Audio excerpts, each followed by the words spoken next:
So there's really three pieces to this.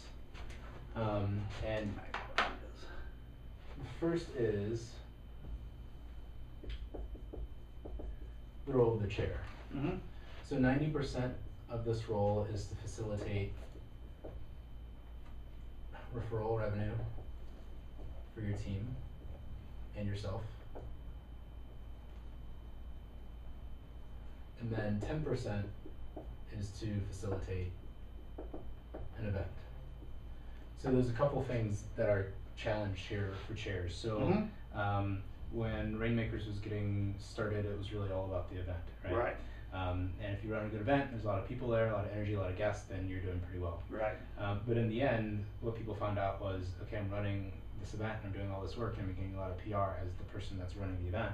But no business. Right, but I'm not making any extra money. Right. So where's the juice isn't worth the squeeze. Right. The juice isn't worth the squeeze. Yeah. Outstanding. And then you just get that one on the fly, or is that... It just popped in. You know? Somebody said it and it just popped in. I may have to steal that. The juice isn't worth the squeeze. Wow. So let me ask you, what percentage of your business is coming from your referral team, or had in the past? None. None. Okay. Yeah, that's what was so bad about it. I've gotten more referrals from the referral team that's no longer there since we quit being a team together than I ever got when I was on the board, and even that's not a lot. Okay. So. And then what percentage could you see it being, or would you like it to be within? The goal is 50%. Okay. That's the generic goal. I'm selling toward all prospective, or promoting to all prospective board members. Okay. That if you want to be on the board, you ought to be aiming for that or somewhere in that neighborhood. Okay, perfect. So good, we got the chair spot down, and now you see that your role is mostly to facilitate the referral team revenue for yourself and get it to 50%, right. and then for your team as well too. And that's really the litmus test of how successful or unsuccessful you are, is being able to go around and say, what percentage of your business came from Rainmakers this month, what percentage of your business came from Rainmakers this month, over and over and over again. Then you go down to the referral team level. Then on the referral team level, really there's two purposes of the referral team. Number one is to create strategic intros for each other. So be the eyes and ears for one another as you're going out to different events, and finding other strategic people that would be good for other people in the room. Now some of them may be good for just specific people, and others may be really good generally for 3 or 4 people in the group, which may make another good person for the referral team. Sure. And then on the flip side of that, which is even more important, is to create recommendations.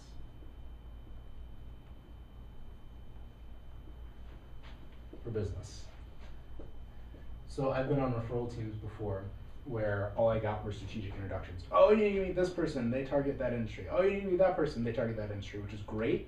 But when does the buck stop? Like, when do I start making some money on this thing and getting some real referrals? And that comes with the referral team. So I would say that 30 to 40% of your time should be strategic, because you always need more strategic introductions, because that'll lead you to more annuity streams of business. But your referral team is your strategic team, right? So when we get here, this should be 70% of the time that you're spending in the referral team meeting is making introductions for business. Like, I've got this client, they've got your need, I can introduce you to get you the meeting so you can close some business.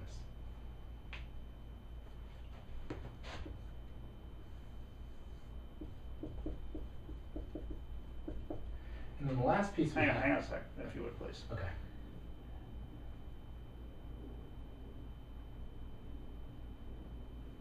When you say 70% of the time in the AB meeting should be spent on that, tell me what you have in mind as the AB meeting schedule over the course of a month. Great. We can actually talk about that. Okay. Well, thank you. AB monthly schedule, and we can also go over the AB like team meeting schedule. Good. So 2 things here, and I think you already kind of hit this, talking about reconstructing your board. There are 2 types of referral teams that are built. There's one that's 6 degrees of separation. That's everybody knows somebody that knows somebody. If you put enough random people in a room that like each other, they'll end up creating some business, which works and which is what has sustained Rainmakers for a long time. But over the course of 2009, 2010, we've realized exclusively that strategic networking works the best. That's why your niche of emerging businesses has become really important. So what I did when I took over my referral team, which is similar to what's happened with yours, I realized that everybody was focused on completely different things. One guy was an estate attorney and needed older clients that are retiring. Another person was a chiropractor that was focused on moms and kids. Then I was a business coach that was focused on, like you, emerging businesses, small businesses, 2 to 10 employees, north side of Indianapolis, $250,000 to $2 million in annual revenue.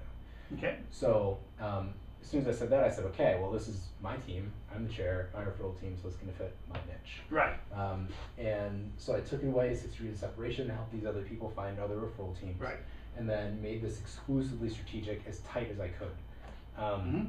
And I made some mistakes. I got people that were focused on new businesses and thought, well, they kind of overlap, but we didn't overlap enough. Right. Then other people that were focused on mid-sized businesses, oh, we kind of overlap, but I never saw their clients, and then I didn't want their clients because they were too big for my target, for my product. Right. So we never traded business, so they found other referral teams. Right. So finally I got to some place where my ask got really tight for that referral team. Okay, so then the last thing is the event.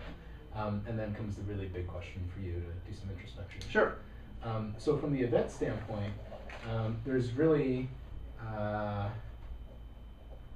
one main reason for the event in terms of the hub model.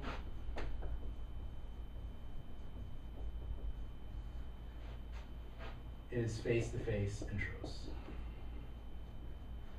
So when you have a face-to-face introduction, does it speed up or slow down your ability to get a meeting with somebody? Are you asking me that, or is that rhetorical? Asking. Oh. I guess if it's a person, yeah, I mean, it helps. It's better than a neutral cold one. Yeah. What I was going to say is that the majority of the face-to-face meetings you have at an event generally are not going to be good business face-to-face meetings. So Okay. I didn't know what you were aiming for there. Yeah, well, what I'm going to get at is this. So Carly Kearse introduced me to Steve Mugette during our referral team meeting. She sent a recommendation, email introduction, but Steve doesn't check his email.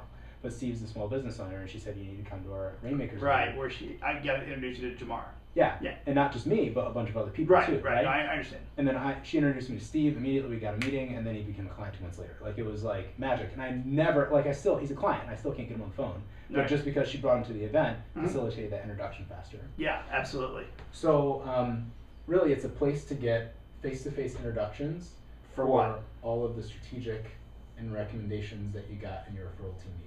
Okay, let me ask the question a little more pointedly. When you say face-to-face intros, are you talking about face-to-face intros for customers or face-to-face intros to build your strategic referral team? Both. Okay. Yep, both. So there's this one guy in my BNI group that he sells flooring. He's a business owner that owns a flooring store. Yep. And I want to introduce him to John McNichols. Okay. For some reason, John has changed his contact information a couple times, just changed businesses. So I didn't have his contact info. Tried to send an intro, didn't work. So I just said, hey Matt, John is at my event every single month. Make sure you're there. I'll introduce you to him. So we got up at 7:30 in the morning just to meet John McNichols. Sure. And create that face-to-face introduction. Okay. So from the event standpoint, and the funny thing is, like, what we used to do in our referral team meeting or advisory board meetings, we spent a bunch of time talking about the coffee and the activity, right, all that and stuff, the rock, right? Yeah. Like 45 minutes talking about that junk. Right. Well, it's nowhere in here, really. Right. Like, as chairs, we decide this, and then we just administer it, and people say, okay, and then we ask for some help and delegate some things. Right. From this standpoint, really, the event is about getting the meeting and speeding up the process there. So when all of this runs right, you've got a focus of creating revenue for yourself and for your team. You bring a team of people together that are all strategically linked. Right. They have a focus of coming in and finding a few more strategic introductions, but really they're there to get some business. They want to leave with referrals. And then at the event, they want to meet those referrals face to face, and that's why these people would actually show up to this event that you host.